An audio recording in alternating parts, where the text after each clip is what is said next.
காலை சாதம் வச்சுட்டு சாப்பிட்டு கிளம்பிடுவோம்.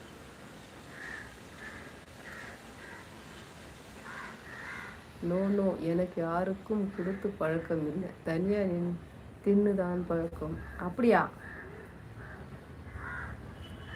கொடுத்து பழக கற்றுக்கோங்க, சரியா? தனியாக தின்னக்கூடாது. சரி, மாற்றிடலாட்டும். இப்போ தானே என்கிட்ட பேசுகிறீங்க, பேச பேச நீங்கள் மாறிடுவீங்க, தனியாக தின்ன மாட்டீங்க. அம்மா கொடுத்து சாப்பிடணும்னு தோண ஆரம்பிச்சு, சரியா?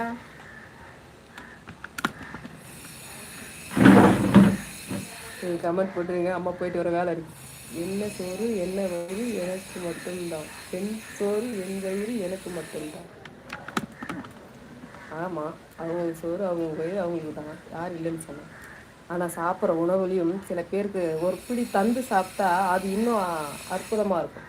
அவங்க வயிறு, உங்கள் வயிறு நிறைஞ்சிருக்கும் அவங்க சாப்பிட்றத பார்த்து சந்தோஷத்துக்கு, சரியா? நம்ம மட்டுமே சாப்பிட்டு அந்த வயிறு நிறையிறத விட அடுத்தவங்க சந்தோஷப்பட்டு அந்த சந்தோஷத்தை நம்ம பார்த்துன்னு வச்சுக்கோங்க, அப்போ நிறையிற